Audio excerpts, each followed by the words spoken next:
Hello, I'm Dean Six, and I'm a glass geek. I've been collecting glass, and it began with my grandfather, my father, my brother, my uncle, and be in the early mid 60s when we were collecting bottles, a very popular man's hobby at the time. In the decades since then, I have become more and more infatuated with it. I spent a significant chunk of time chasing it as an academic topic at West Virginia University. And I've just invested a great deal of my life in glass. Now, what I want to do is to pass along some of the things that I've learned, some of the questions I still have, and just to generally share that experience with a lot of people.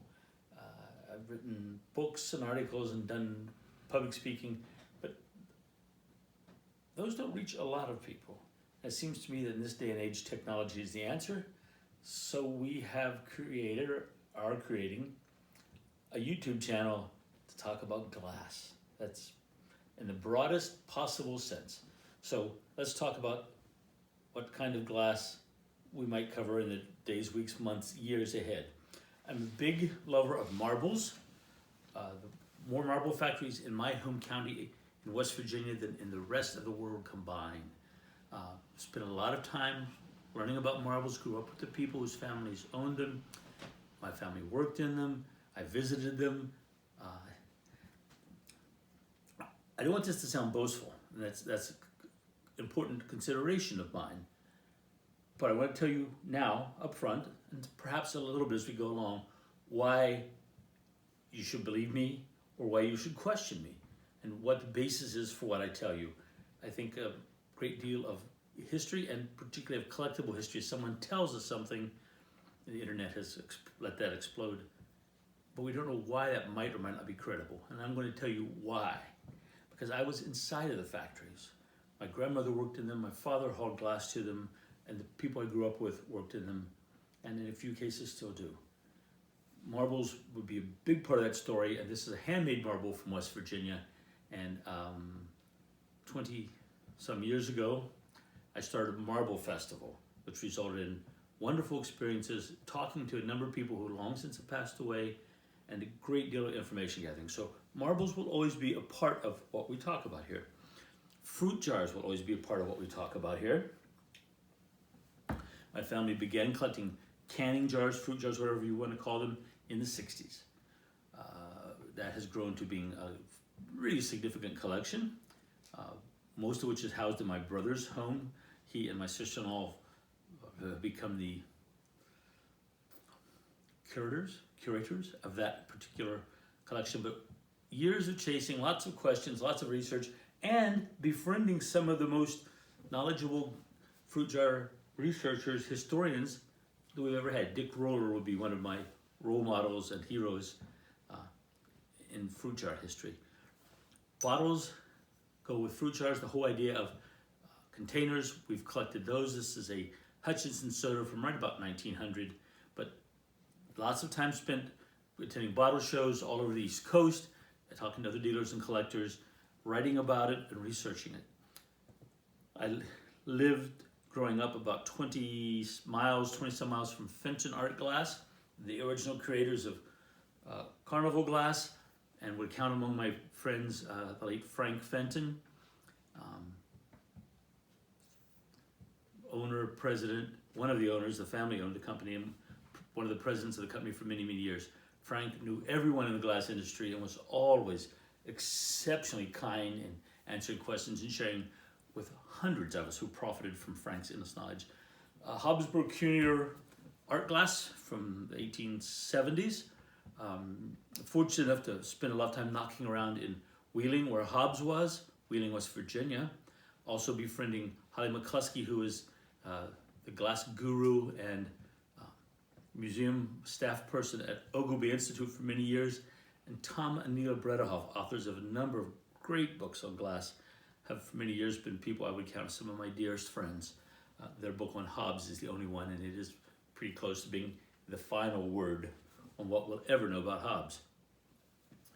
It isn't just the glass objects that are practical or decorative, they're just whimsies that I've come across over the years too, and we'll talk about those as we go along. This is a Depression era, note the color, a Depression era razor blade sharpener. There's so many obscure things, they're just endlessly fun. During World War II, when, and a little earlier, when metal and razor blades were somewhat expensive, particularly during the war when razor blades were hard to get because metal was limited, people tried to make ways to sharpen and reuse their blade. This one was a simple process of laying the blade down, putting your finger on it. Tell me that makes sense. Running it back and forth. Great, wonderful novel collectors. Paperweights are something we won't leave out. Been very blessed to meet, talk to, interview, learn from a number of important paperweight makers across the country, certainly in West Virginia, but a number of them from coast to coast as well. For a number of years, I was the president and an active member of the Pittsburgh chapter of the National American Glass Club. Early Pittsburgh glass became one of my loves in that, and I learned from some of the very best of my time about Pittsburgh glass, and I was able to participate when the Heinz History Center moved from Pitt's campus, the edge of Pitt's campus, down to the present building, and spent a great deal of wonderful time with Ann Mataraz and other people at the History Center and a number of scholars, collectors, dealers, lovers of Pittsburgh glass, early and late. I just was fortunate enough to be in Morgantown, West Virginia, right before all the glass factories there closed. So I spent a great deal of time in and around Seneca Glass while they were still operating. This is a elegantly cut air trap stem Seneca goblet, probably from the 1940s.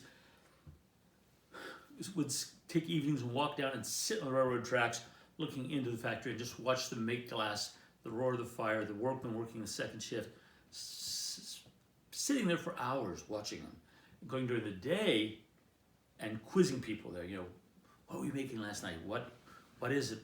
How long have you made it? All those great questions. So I was fortunate enough to be in West Virginia when the glass industry was still there. I have been inside of, I need to make a list at some point, dozens of factories, of which very, very few still exist today. I was fortunate at some point in time to befriend Kelsey Murphy. Kelsey was with her partner Bob Baumkamp, were the guiding lights for making cameo glass in America something absolutely miraculous again. This is a fairly pedestrian example of the work they created while at Pilgrim Glass. A number of great glass workers there. I don't want to fall into the trap of talking about great men or even great people in glass, because there certainly are those who lead, but for every person whose name you would know or see, there are dozens, not hundreds of people who have worked years to make the pots, to make the tanks, to make the molds, to learn the colors, to learn the chemistry. So we're all standing on the backs of giants when we begin to talk about glass in America or any place around the world. I also have long been enchanted by all the stories that people tell us the conclusion, but they don't show us what. This is a crystal wedding old-fashioned oats, and one of our patterns in glass is called crystal wedding, and I would suggest perhaps because it was a premium in crystal oats. This particular one, however, has one of the sandwich patterns. It says new forest green glassware, one piece in each package, which just placed a lot of oats, I would think. On the top, children love syrup or honey on oatmeal, just in case you didn't know that. But how is glass marketed and packaged over the years? These are questions that I've been asking and been concerned about for decades, and have some insights into just by having picked up things as I've walked through life and learned it. Not only have I been somewhat obsessed glass geek-wise with the objects themselves, with glass, or with visiting the factories, or quizzing owners and workers, but I've also been a fairly serious academic historian. I have acquired, by swapping, trading, purchasing, and otherwise, a number of original glass company catalogs. I led for a number of years a major effort to build a monumental glass catalog collection at the West Virginia Museum of American Glass. I've also never stopped for asking people for photocopies of any glass catalog they had anywhere. So between those two, the acquisition of original catalogs, often photocopying and then sending one to the museum or otherwise, major primary source material, not just catalogs, billheads, letterheads, all kinds of the ephemera that help tell and document the story. I've had the great opportunity to work in a number of places that allow me to grow, meet, and polish my glass, no puns, polish my glass skills. In about 1991, 2, 3, I was looking around West Virginia and had this vision of creating a glass research center with a small gift shop attached. That would be the way to fund the Glass Research Center. Got to remember, this is when glass is still a lot more collectible than today, and the internet was kind of young. Very young. I'd identified Morgantown, West Virginia, and Wellsburg, West Virginia as places to start this business. Merle Moore sent word to me all summer long, everywhere I would be in my state, that she wanted to talk to me. I came to find Merle in Weston, West Virginia. We enlisted Dave Bush, and the three of us founded the West Virginia Museum of American Glass. 25 years ago today, this weekend is the 25th anniversary of their gathering, an event that I also created 25 years ago. That touchstone with the museum allowed me to have some voice for speaking from the East Coast to the West Coast, to glass clubs, to glass seminars, to attend glass shows, glass sales, private collections. Gave me access to people, opportunities, and endless chances to learn. It's great to see an object in a case someplace or in a book, but it's when you're in a collection or at a show, you can hold in your hand one of those pieces. Atterbury piece from Pittsburgh, probably a barber's bottle, ground top, screw top, 1880s. Touched and held originally or made aware of by working with the Historical Society of Western Pennsylvania, today's Heinz History Center. The opportunities I've had have been immense. I've been terribly blessed. But I feel a need, a duty, if you will, to share that. Written a lot of books on glass, china, and other historical topics. Again, not to be boastful, but to try to lay out my credentials. Books are not the answer anymore. This ability to speak to you like this is where people will get their knowledge going forward. So I want to embrace this. I want to get it out there. I want to not monetize it. I don't wish to profit from this. I want to share. People, hundreds of people have shared with me. They've given me objects. They've given me access to archives. They've given me their life stories. And now it's time for me. I still have hopefully several years left to do that with my wits about me. It's my time to share back. So that's what this is all about. It's going to be ongoing for a long time. Our personal collection at home is what you see behind me and around me. It is pretty extensive. Through friends and other museum collections, we have an even broader reach. I should add that after working at Replacements Limited, doing research, Replacements Limited, the world's largest supplier of China crystal flatware, crystal, their word for glass. Great opportunities while at Replacements. An ability to touch thousands of objects from around the world that I would never have known. Bob Page and Dale Frederickson gave me an opportunity again. It was a world-class opportunity to be in a place where you could learn, see, touch, research so much. And after Replacements, I was asked by Walter Blinko if I would come to Blinko Glass as the vice president of a 100-year-old company. It's one thing to sit outside the glass industry and talk about it as an object, as a collectible, even as a story, even as an American history icon or a significant material culture industry, but it's something else to be invited inside. So as I'm speaking to you now, I still serve in that capacity, and I've had this awesome opportunity to slide into Blinko to learn a number of amazing things about glass, not from the outside, but from the inside. Changed my perspective, given me endless opportunities. And again, I've been very fortunate there to amass, why does this work? Why does that not work? Why is this color popular? Why can't you do that? Just an amazing body of things shared and learned. So, this is a YouTube channel. As often as I can get someone to help me record, because I'm not very technologically savvy, we're going to share 50 plus years of actively inquiring about the glass industry with you.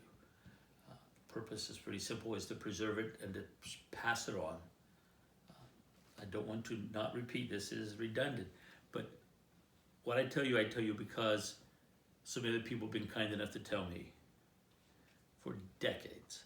I've met, listened to, attended lectures, attended seminars, belonged to 22 glass clubs, been to national conventions, spent lots of time at Corning with wonderful people in Corning. I could go on and on and on and on and on. Just the number of opportunities I've been afforded are amazing, and it's time to share with you some of the wonderful things that I was fortunate enough to be in the right place at the right time to hear, to learn, and in many cases to learn from the original source. So a romp across time. West Virginia will always be the main focus because that's where I am and what I know best. But we'll look at American glass, we'll look at glass from around the world, we'll compare and contrast things, and you'll probably find a need to sort through a number of topics we cover and try to find the things that are of the greatest interest to you. I'm really excited about this. This is an opportunity to reach out directly to people and to talk about this thing other than my family that I'm most passionate about. So let's go together on a journey to just learn about glass, okay? So YouTube channel, Dean 6 Glass, lots of fun stuff ahead. Thanks so much for your interest.